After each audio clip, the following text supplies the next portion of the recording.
बिस्मिल्लाहिर्रहमानिर्रहीम। अस्सलाम वालेकुम।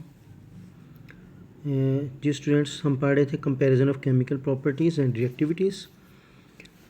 Comparison of chemical properties between alkali metals and alkaline earth metals. तो कल हमने इसमें 5 properties occurrence, electropositivity, reaction with water, reaction with oxygen और रिएक्शन विद हाइड्रोजन को स्टडी किया था। आज हम नेक्स्ट जो रिमेनिंग है उनको स्टडी करेंगे। Reaction with halogens. First of all, what are halogens? The 17 group of elements in periodic table, which include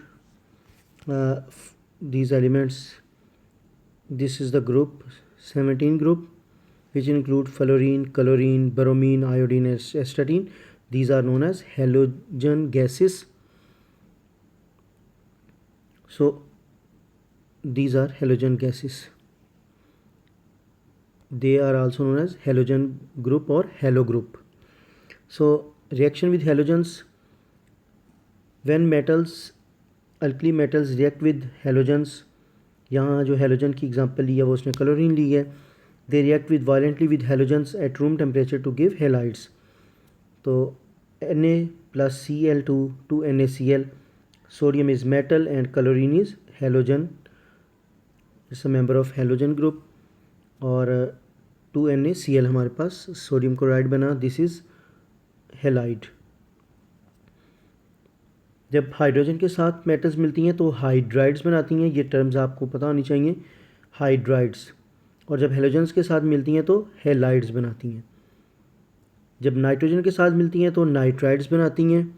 जब कार्बन के साथ मिलती हैं तो कार्बाइड बनाती हैं, वो हम नेक्स्ट आगे पढ़ते हैं।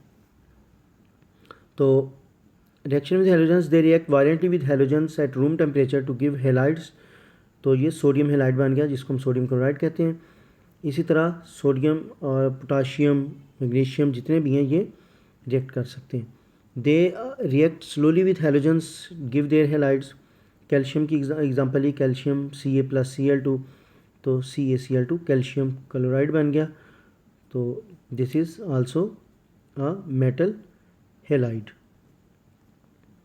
Reaction with nitrogen, they do not form nitrides directly, they form stable nitrides when heated with nitrogen. Magnesium की एग्जांपल इसमें magnesium plus nitrogen gives us Mg3N2, this is magnesium nitride. क्योंकि नाइट्रोजन के साथ react किया है तो they gives nitrides. और alkali metals, they do not form nitride directly. Reaction with carbon, they do not react with carbon directly.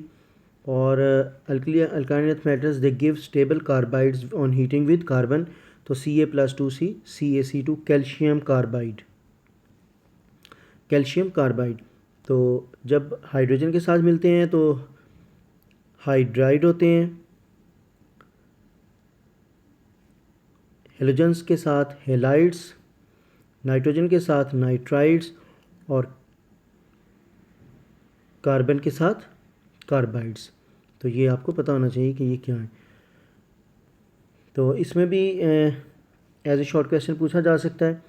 Reaction of hydrogen, reaction with halogens of metals. इसी तरह जो हमने इसमें अल्कलाइन अर्थ मेटल्स में पढ़े हैं, reaction with chlorine या with halogens, with nitrogen and with carbon. तो आप इसको इस पॉइंट ऑफ व्यू से इन इक्वेशंस को भी याद करेंगे और इनकी प्रैक्टिस करेंगे।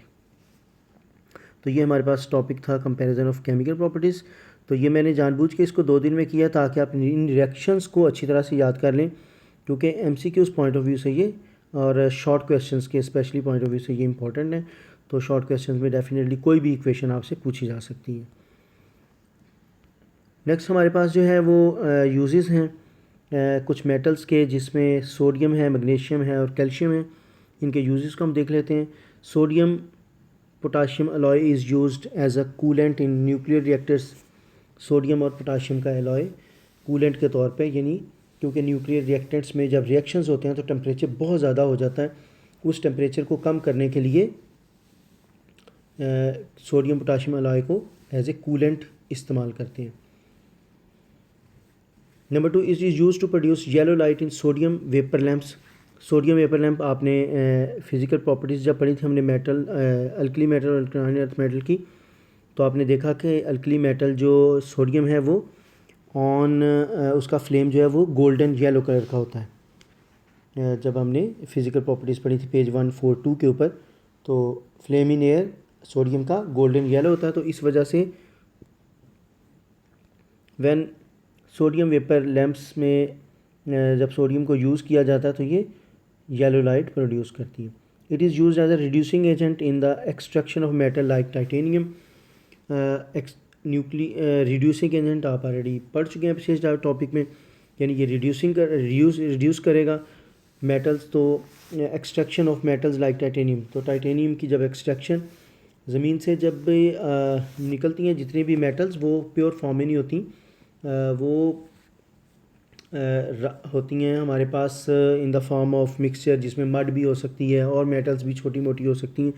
तो एक्सट्रैक्शन मीन उस मेटल को जब हम प्योर फॉर्म में लेके आते हैं तो हम कहते हैं जी हमने एक्सट्रैक्ट कर लिया मेटल। तो मेटल की एक्सट्रैक्शन के लिए एज ए रिड्यूसिंग एजेंट इसको यूज़ किया जाता है। यूज़ ऑफ मैग्नीशियम है, magnesium is used in flash bulb, light bulbs and in fireworks. क्योंकि आपने पढ़ा है फिज़िकल प्रॉपर्टीज़ में जब अल्कली और अल्कलाइन मेटल्स की, तो मैग्नीशियम जो है ब्रिलियंट वाइट कलर का कलर देता है इन एयर, जब इसका फ्लेम बनता है ब्रिलियंट वाइट।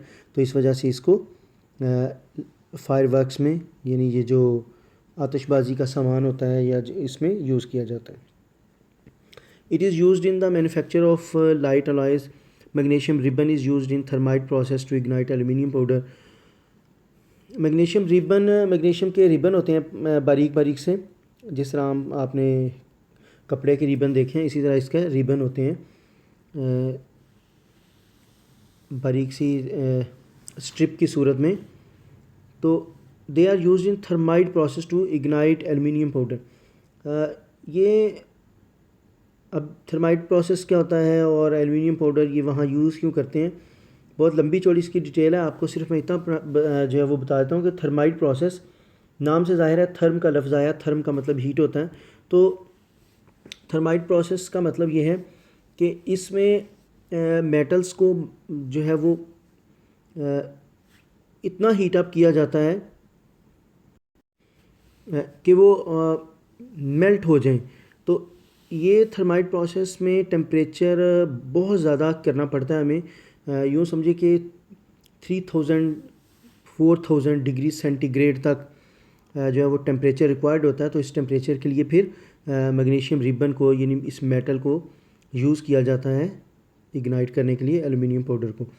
तो आप सिर्फ इसमें इतना ही ये समझ लें कि हाई टेम्परेचर अचीव करने के लिए मैग्नीशियम रिबन को यूज़ किया जाता है in thermite process to ignite aluminium powder. Ignite कहते हैं जलाना। तो नेक्स्ट है magnesium is used as anode for prevention of corrosion. तो ये एनोड क्या होता है ये आप पढ़ चुके हैं, प्रिवेंशन ऑफ कोरोजन भी। Uses of calcium, it is used to remove sulphur from petroleum products. Petroleum products, जब रॉ पेट्रोलियम हमें मिलता है तो उसको हम फिर मुख्तलिफ जो है वो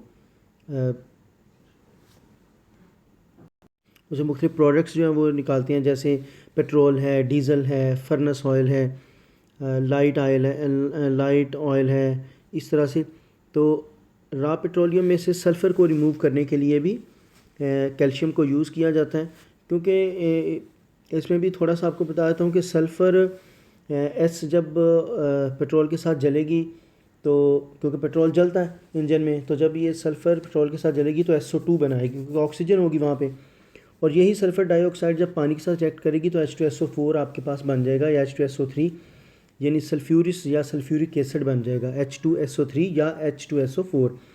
तो ये सल्फ्यूरिस और या सल्फ्यूरिक एसिड जो आपको पता है ये फिर क्रोजन करेंगे, तो इससे दो नुकसान होंगे। एक तो आपकी गाड़ी या बाइक का जो साइलेंसर है उसमें एसिडिक जब ये गैसेस प्रोड्यूस होंगी तो एसिड से आपको पता है क्रोजन का ख़तरा होता है। प्लस जब ये एनवायरनमेंट में भी आएंगी तो ये एसिड रेन का बायस बनती हैं, तो इसलिए इनको निकाल दिया जाता है सल्फ़र को पेट्रोलियम प्रोडक्ट से। तो उसके लिए कैल्शियम यूज़ करते हैं।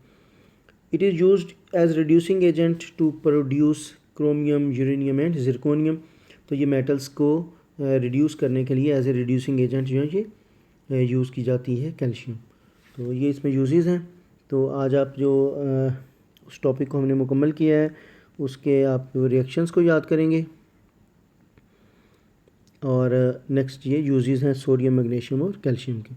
तो आज के लिए इतना ही है। कोई क्वेश्चन हो तो आप पूछ सकते हैं।